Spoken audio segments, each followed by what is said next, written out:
All right, Shalom. First, I want to give all praises, honor, and glory to Yahweh, Bahashem Yahushai, Bahashem Rachak Wadash. Double honors to the apostles of Great Millstone, and peace and blessings to the elect. Um, this is an article here. It was published today, May 14th. It says U.S. Immunologist warns of darkest winter if virus rebounds. All right, and I remember, if not a couple weeks ago or a month or so ago, Apostle had done a video and he mentioned that dark winter or something of that sort. So I looked it up and they have something called Operation Dark Winter. Okay, so it's not by coincidence that yesterday I even heard on the news. All right, this is like that's now what they're calling it, a dark winter. But why dark winter? Dark in what sense? You know, dark and physically dark, dark in hopeless dark, or dark in both. You know. So anyway, it says U.S. So I'm gonna read both of these, and off the top, the precept that I kept thinking about, all right, is this one right here. All right, there's one in Matthew and there's also one in Mark. All right, Mark 13:8, and pray that your flight be not in the winter. Okay. For some reason, I always, this precept was always like, why is this, like, what I'm saying, why is this precept here? Pray that your flight be not in the winter. Like, why would the Lord go bother to mention that part? You know, and of course, when you read through this chapter along with Matthew the 24th chapter, it's some of it is referring to the time period of 70 A.D. Some of it is referring to now. But this one precept, verse 18, I always just kept thinking about it. Why? What's the relevance in mentioning and pray that your flight be not in the winter? You know. But nonetheless, I'm gonna read this verse right here, and then we'll go into these articles real quick. So this is Mark, and I'll start at verse 17. But woe unto them that are with child, and to them that give suck in those days. All right, and that's why, hey man, I mean, at the end of the day, man, it's all the Lord's mercy. The Lord said, "I will have mercy on whom I will have mercy." All right, now, if you're of the elect and your families, the Lord's gonna have mercy on your family and deliver them for you. But for those out there who don't have that covering from the Lord, you're through. All right, woe unto you that are with child. This is gonna be much more difficult for you. You might end up eating your child. You might end up losing your child. Your child might end up being killed in front of you. All right, your child, especially like it says, them that give suck in those days, pregnant women, women that they just gave birth. You know, you're not in the best condition. Number one, and number two, your child is not gonna be in the best condition to go through a dark winter. Okay, and what are you gonna? It's already hard enough trying to take care of it. Now I'm not a parent, but it's already hard enough trying to take care of a child. When everything is normal. They're waking up, they're crying. You gotta change their diaper. You gotta do all these different things in a normal society. How much more when hell is breaking loose? You can barely get access to things. You can barely take care of yourself. So it says, "Woe unto them that are with child, and to them that give suck in those days." And pray ye that your flight be not in the winter. Because you see, you got people taking quarantine time. You know what I'm saying? Let me go and pregnate some chicks. You got girls getting pregnant left and right. You know, guess what? When you come out of quarantine, it's gonna be a whole another obstacle waiting for you outside. But it says, "Pray ye that your flight be not in the winter," because in the winter, man, everything is worse in the winter. All right. Even when you watch these different shows and stuff, like especially when they go back to the ancient time, the winter was the most dangerous time of the year. All right, the most dangerous time of the year. They always, winter's coming, and everybody starts to, let's make sure we got our provisions. Let's make sure we got the wall built. Everything is set, because winter brings dangers. You know, winter, is full of terrors. But anyway, so it says verse 19, for in those days shall be shall be affliction such as was not from the beginning. All right, now this is a precept for Daniel the 12th chapter, the first verse. This is also a precept for Jeremiah the 30th chapter, the 7th verse. All right, amongst other precepts. But like it says, for in those days shall be affliction. Now let's look up the word affliction. All right, off the top, this is not a pleasurable thing. All right, not for those on the receiving end of it. But if this thing loads, I'll get it. Okay, affliction. Strong's G 2347. Thlipsis. Thlipsis. Thlipsis. All right. It says a pressing together, pressure. Metaphor, oppression, affliction, tribulation, distress, straits. Okay. It says pressure literally or figuratively. Pressure from above, pressure from below. Anguish, burdened, persecution, tribulation, trouble.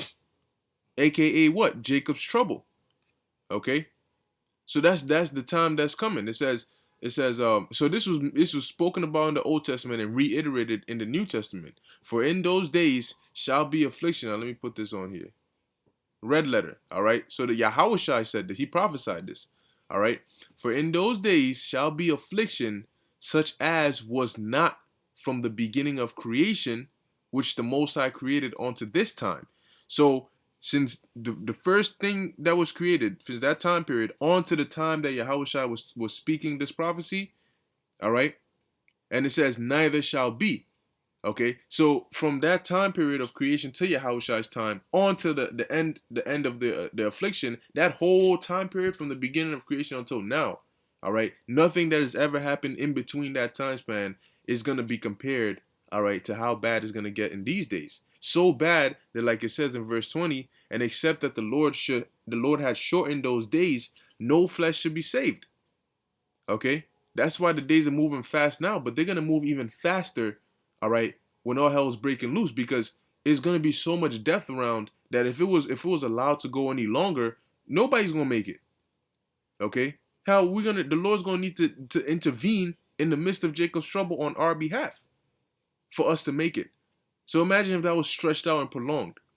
But like it says, but for the elect's sake, whom he hath chosen, he hath shortened the days. All right, so this thing is gonna move quick. Nonetheless, I'm gonna read this article here. So this is ABC News. It says U.S. Immunologist warns of darkest winter if virus rebounds. Well, as you've already heard, they're already talking about a second wave. Now, they're not just talk. You see, Esau has a way of doing things. All right, predictive programming. Certain words he uses. But when Esau does predictive programming, that's his way of prophecy. Those Esau's prophecies are hidden in his movies and his TV shows. Same way our prophecies are in the books and epistles that were written. And TV shows are just visual epistles. In any way, but like it says, like I was saying, when Esau, starts to push for something, he might say, oh, this is a possibility. This might happen. That just means that that's what he's planning to do. So he's putting it out there into your mind that, hey, look, this is what's gonna happen. But I don't want to make it too obvious, so I'm just gonna say it's a possibility that we might have a second wave. And then as you get closer and closer to that time, it goes from a if to a when to a yeah, this is gonna happen. All right. So it says, America faces the darkest winter in modern history, unless leaders act decisively to prevent a rebound of the coronavirus, says a government whistleblower who alleges he was ousted from his job after warning the Trump administration to prepare for the pandemic. It says, immunologist Dr. Rick Bright, wearing a protective mask, testified Thursday before the House Energy and Commerce Committee. Aspects of his complaint about early admission handling of the crisis were expected to be backed up by testimony from an executive of a company that manufactures respiratory masks. A federal watchdog agency has found reasonable grounds that Bright was removed from his post ahead of the biomedical as head of the Biomedical Advanced Research and Development Authority after sounding the alarm at the Department of Health and Human Services. Bright alleged he became a target of criticism when he urged early efforts to invest in vaccine development and stock up on supplies. And well, here we are. But at the end of the day, everything is all part of the play, man. Okay? These devils, they control both sides. There's the part they push, and then there's something called controlled opposition. Everything is when you watch a movie and you watch a play, the director did not just direct the part of the protagonist. No, he directed the part of the antagonist as well. Okay? The director wrote the part of the good guy, and he also wrote the part of the bad guy. The whole play that you're watching, or the whole movie that you're watching is by a director, comes from a mind who creates both scenes, all right, to make it believable. These devils do that, and so does the Most High, but the Most High does it on the ultimate level, all right. It says, our window of opportunity is closing, Bright said in his preparedness testimony. If we fail to develop a national coordinated response based in science, I fear the pandemic will get far worse and be prolonged, causing unprecedented illness and fatalities. So now, what is this? This is another means of justification. This is another means of saying, well, you heard him. We didn't listen to him before. Look where we at. According to what he's saying, he does have, he does have a point. So we need to, what? Develop a national coordinated response. All right. That means that we need to lock things down and fully prepare for this winter, or else we're going to be in a bad position. And in order for us to lock this down, we might need to step on a few of your rights. Okay. Now, which one do you want? Do you want us to take away some of your rights for your safety, or you want us to leave you with your rights and you're going to go through this dark winter? All right. It says, I'll read a little bit more. It says, Bright's testimony follows this week's warning by Dr. Anthony Fauci at Demon, the government's top infectious disease expert, that a rushed lifting of store closing and stay-at-home restrictions could turn back the clock, seeding more suffering and death and complicating efforts to get the economy rolling again. Now, guess what? They're going to play the role of, oh, well, we warned you. People didn't listen. We told you, look, don't ease the restrictions just yet. You already got places that are open already. Bars, gyms, regular, they open already, like Texas, all right? Certain other places, okay? Barbershops, all right? They already open already. And guess what? When that winter comes, when this second wave hits, they're going to say, well, look, we tried to warn you, you didn't listen. We gave you the option, and you went and chose what you wanted to do. Everybody wanted to do their own thing. This governor does this. This governor does that. Well, look where that put us. That's why this whistleblower says what? A national coordinated defense. All right. President Donald Trump on Thursday dismissed Bright in a tweet as a disgruntled employee not likely or respected by people. Oh, Slakia, not liked or respected by people I spoke to, and who, with his attitude, should no longer be working for our government. It's a sentiment some of the president's political allies have expressed about Fauci as well. See, so now they playing the boy who cried wolf scenario. Oh, he first warned you about the outbreak. Nobody listened. Look where we at. He warned you about a dark winter. Nobody listened. Now look where we at. You see? It says more than 84,000 people have died in the United States, representing more than 1/4 of global deaths and the world's highest toll, according to figures compiled by Johns Hopkins University. Now check this out. In this article, Operation Dark Winter, you know who else is in here? Boom, Johns Hopkins Center for Civilian Biodefense Strategies. All right, so you just keep that in mind. It says on the planet, more than 4.3 million have been infected and about 298,000 have died. Okay, let's read here. It says in his preparedness testimony, Bryce said, the undeniable fact is there will be a resurgence of COVID-19 this fall. And you already seen it in China. All right. Now they retesting their whole population because out of what, after a month or two of no cases, boom, Wuhan, all right, the Hubei province, all these places, they're starting to see more cases again. Okay, bad timing, right? First it was, okay, the virus came, but we were getting out of winter, so it's okay. But now we're going into winter, and it's coming back. Oh boy, it says greatly compounding the challenges for seasonal influenza and putting an unprecedented strain on our healthcare system. Hey, it's going to be cold, man. It's going to be cold out here. All right? And people, man, look, man, when they start dragging you out your houses, man, people are going to be more willing to comply in the winter because the odds are already against them. You think, what if they shut off your heat? If they call it a dark winter. If they take out the power, yeah, it's going to be a real dark winter. All right? No heat. man. They tell you get tested or we're shutting off the heat in your house. Get the vaccine or hey. It says, without clear planning and implementation of the steps that I and other experts have outlined, 2020 will be the darkest winter in modern history, Bright wrote.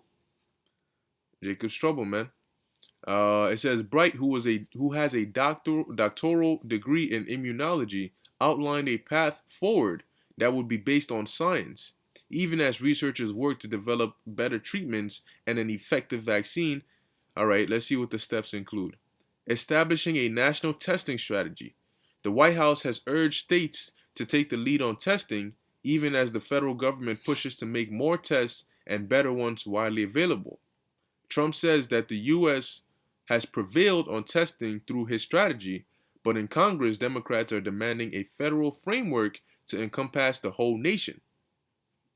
Doubling down on educating the public about basic safety measures such as frequent hand washing and wearing masks in public places as guidelines indicate. And ramping up production of essential equipment and supplies, setting up a system to fairly distribute equipment and supplies. Eliminating state versus state competition would increase efficiency and reduce costs, he wrote. They basically want, instead of state by state stay-at-home order, just declare martial law on a nationwide level, all right, and have everybody do the same thing at the same time under the same orders. All right. Let me see if they have any new any good parts in here. I don't want to read the whole thing. It says BARDA, the agency Bright worked at for 10 years, was created to help the government respond to bioterrorism, infectious diseases, and radiological attacks. It focuses on developing and procuring countermeasures such as vaccines and treatments. Prior to his reassignment, Bright had received an outstanding performance review. Okay.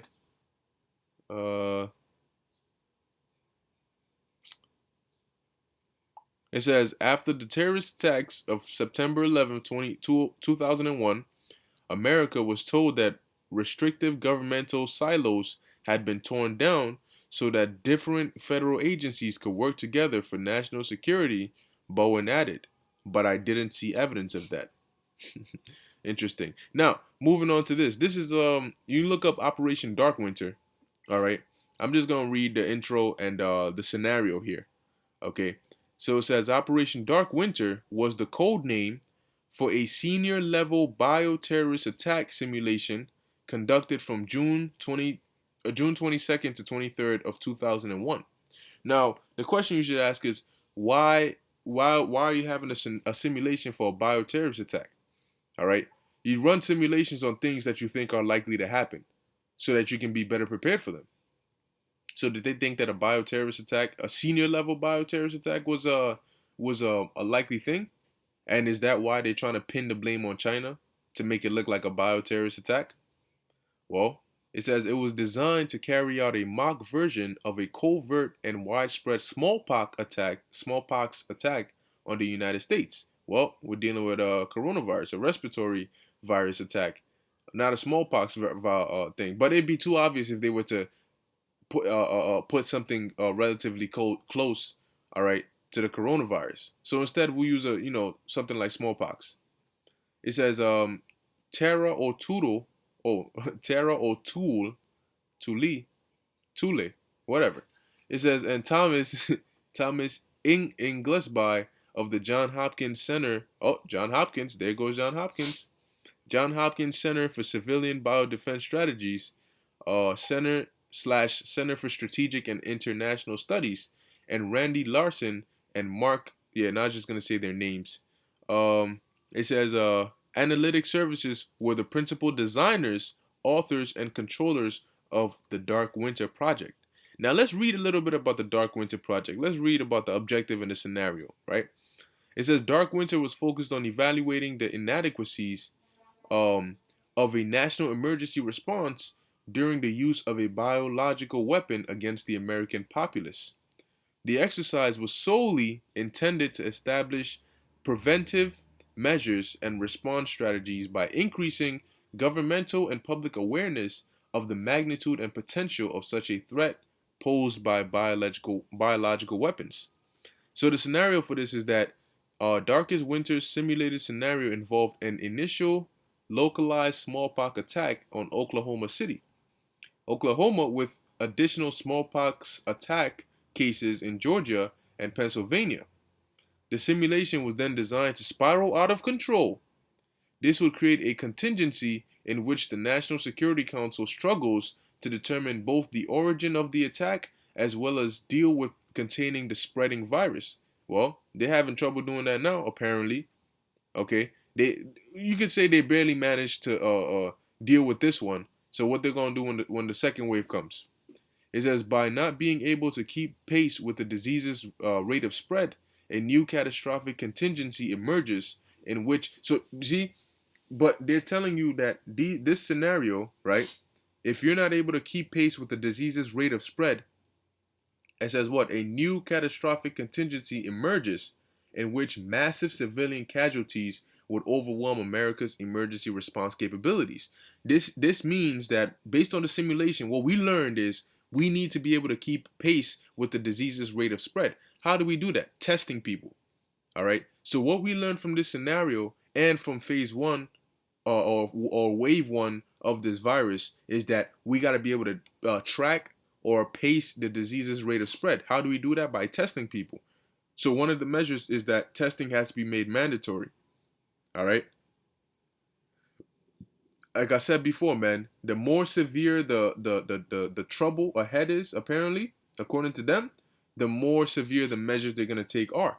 So it goes from recommended to mandatory.